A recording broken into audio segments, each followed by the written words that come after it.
Capítulo 10. A glória de Cristo manifestada ao dar-se aos crentes. O apóstolo Paulo descreve Cristo dando-se à igreja como um grande mistério, assim como a união que existe entre ele e ela. Efésios 5:32. No entanto, apesar de ser um mistério, ainda podemos pensar sobre esse relacionamento no qual cada crente pode dizer: o meu amado é meu e eu sou dele. Cântico dos Cânticos 2:16.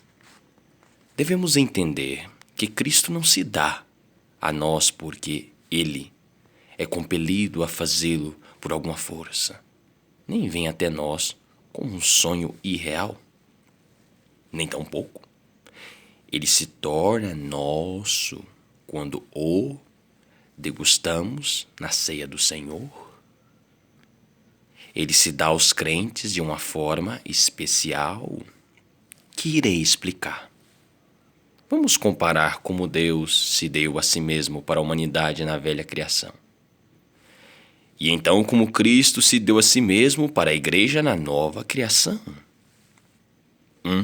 Toda a vida, bondade e sabedoria estava originalmente em Deus num grau infinito. Essas e outras perfeições da natureza de Deus formaram a sua glória essencial. 2. Na velha criação, Deus comunicava a glória de sua bondade, poder e sabedoria. Salmo 19, versículo 1. Romanos, capítulo 1, versículo 20. De uma forma notável, fazendo com que uma coisa fosse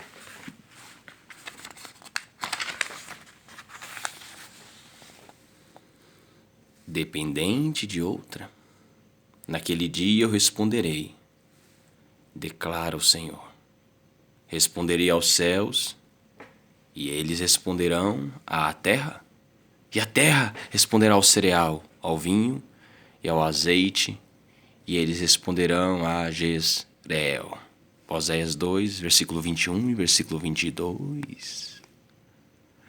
As criaturas vivas dependem da terra. A terra depende do sol e da chuva. Há um padrão de muitas coisas em harmonia. 3.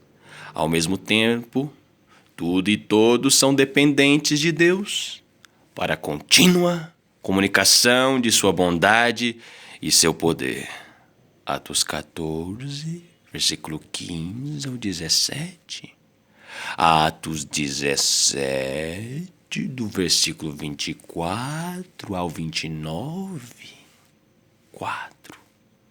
A humanidade pode ver a glória de Deus na criação por meio do seu raciocínio e pode aprender sobre o seu eterno poder e divindade. A comunicação de Deus de si mesmo na criação é visível. 5. A glória de Deus que foi vista na criação é a glória de um Deus triuno. Pelo seu poder e bondade, o Pai, como fundador da bendita Trindade, formou o mundo. O Filho executou o plano da criação. E o Espírito de Deus continua a preservar toda a espécie de vida sobre a terra. João capítulo 1, do versículo 1 ao 3. Colossenses 1:16, Hebreus 1:2, Gênesis 1:2.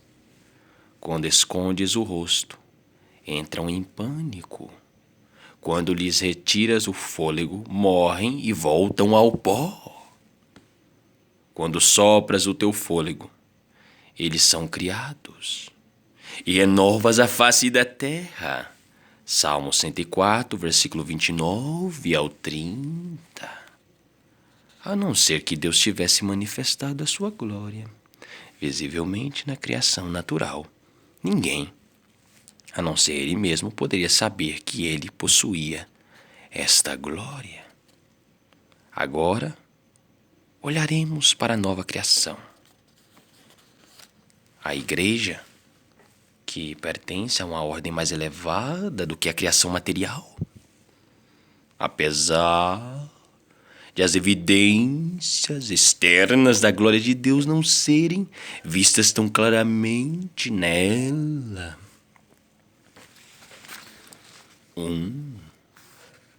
A bondade, a graça, a vida, a luz, o perdão e o poder que dão origem da nova criação estão todos presentes em Deus. O propósito total da nova criação, a igreja, é o de mostrar a glória de Deus pelas maneiras em que Ele se faz conhecido a ela e através dela a outras pessoas. 2. Primeiramente, agradou a Deus que a plenitude da sua natureza pudesse estar em Cristo como cabeça da igreja. Colossenses capítulo 1, versículo 17 até o 19. A bondade, a graça, a vida, a luz, o poder e o perdão que eram necessários para criar e preservar a igreja deviam estar primariamente em Cristo e então, por meio dele, ser comunicados à igreja. 3. Não obstante a natureza humana ter sido ligada em união pessoal com o Filho de Deus, toda a plenitude da divindade ainda habitava nele. Colossenses 2:9. Ele também recebeu o Espírito Santo em toda a sua plenitude, e todos os tesouros de sabedoria e conhecimento estavam escondidos nele. Colossenses 2:3. Essas riquezas estavam nele, fazendo-o um excelente sacerdote, profeta e rei para a sua igreja. 4. Na criação do mundo, Deus criou primeiramente a matéria da qual a terra foi formada. Então, pelo poder do Espírito Santo, deu diferentes formas de vida às diferentes partes da criação. Desse modo, na obra da nova criação, mesmo antes da fundação deste mundo, Deus separou para si mesmo aquela parte da humanidade que iria compor a igreja. Então, a obra do Espírito Santo foi a de fazer crentes um por um, e deles formar o glorioso corpo da igreja de Cristo. Meus ossos não estavam escondidos de ti, quando em secreto fui formado e entretecido como nas profundezas da terra. Os teus olhos viram meu embrião todos os dias. Determinados para mim foram escritos no teu livro antes de qualquer deles existir. Salmo 139, versículo 15 ao 16. A substância da igreja estava na mira de Deus quando ele escolheu os seus membros.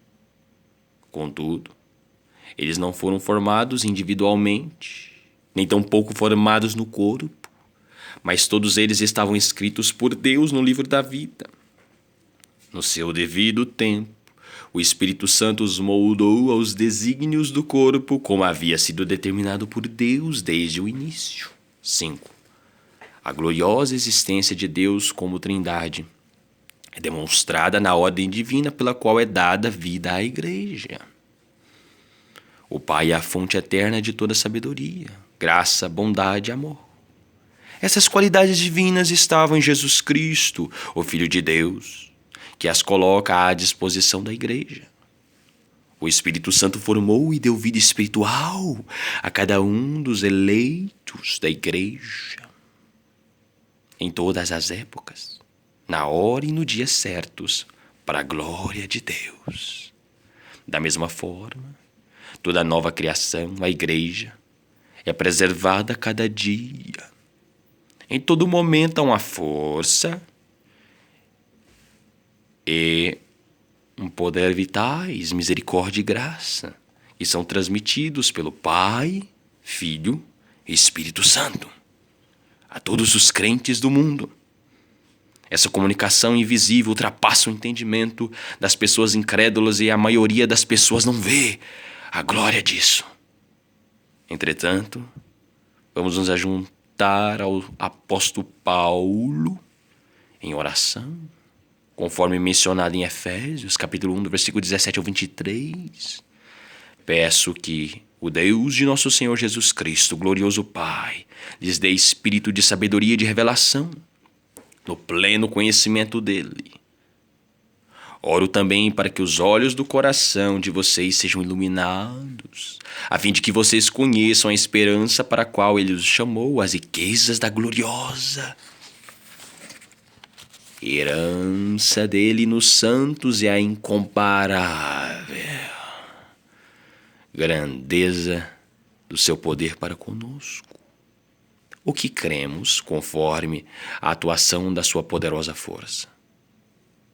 Esse poder ele exerceu em Cristo, ressuscitando-o dos mortos e fazendo-o assentar à sua direita nas regiões celestiais, muito acima de todo governo e autoridade, poder e domínio, e de todo nome que se possa mencionar, não apenas nesta era, mas também na que há de vir.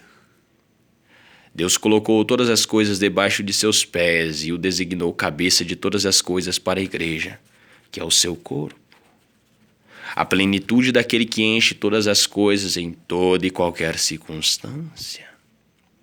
Agora vou considerar mais detalhadamente as maneiras pelas quais o Senhor Jesus comunica a si mesmo e as bênçãos que tem para dar a todos aqueles que creem. Nós, recebemos pela fé. Contudo, aos que o receberam, aos que creram em seu nome, deu-lhes o direito de se tornarem filhos de Deus. João capítulo 1, versículo 12. Para que nós o recebamos, é necessário que ele seja dado. O Pai o Pai deu Jesus Cristo livremente para nós. Esse era o seu eterno propósito. Ele também deu todos os eleitos para Cristo, visto que disse, eles eram teus, tu os deste a mim. João 17,6.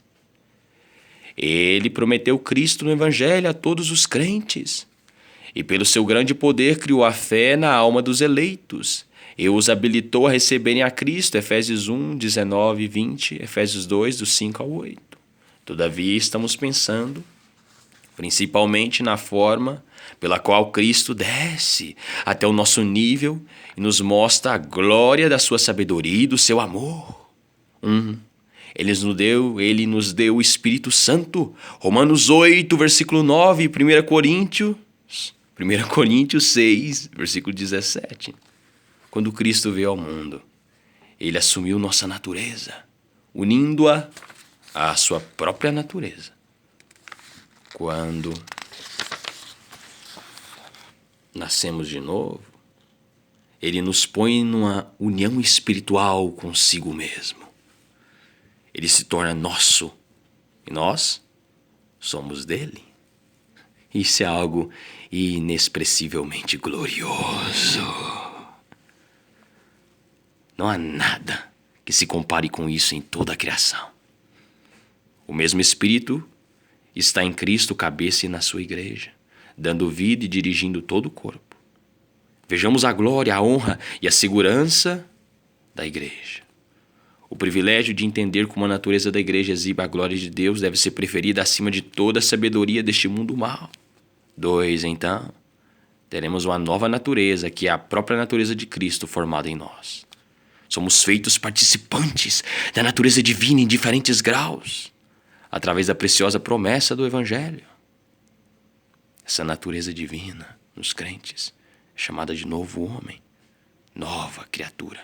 O Espírito que é nascido do Espírito, que está sendo conformado à imagem de Cristo e à feitura de Deus. João 3,6, Romanos 6, do versículo 3 ao 8, 2 Coríntios 3,18, 2 Coríntios 5,17, Efésios 4, do versículo 20 ao 24, 2 Pedro 1,4. É no ato de dar-nos em sua natureza que Cristo nos torna sabedoria e santificação. Ele diz da sua igreja, esta é agora osso de meus ossos e carne de minha carne. E eu me vejo nela e a minha natureza nela. E ela é atraente, desejável para mim. Assim, finalmente, ele apresentará a si mesmo como igreja gloriosa, sem mancha nem ruga ou coisa semelhante, mas santa e inculpável. Efésios 5:27. 3. Dois efeitos resulta de estarmos em Cristo pela fé. O primeiro é um contínuo suprimento de vida espiritual, graça e força. Os membros da sua igreja vivem, não propriamente eles, mas Cristo vive neles. E a vida que eles vivem na carne é pela fé no Filho de Deus. Gálatas 2:20. O outro efeito é que a retidão de Cristo nos é atribuída como se fosse nossa própria retidão. Recebemos todos os benefícios que provêm dele como nosso mediador. Romanos 5:5. Podemos pensar em outras maneiras pelas quais o amor de Cristo se torna conhecido a nós.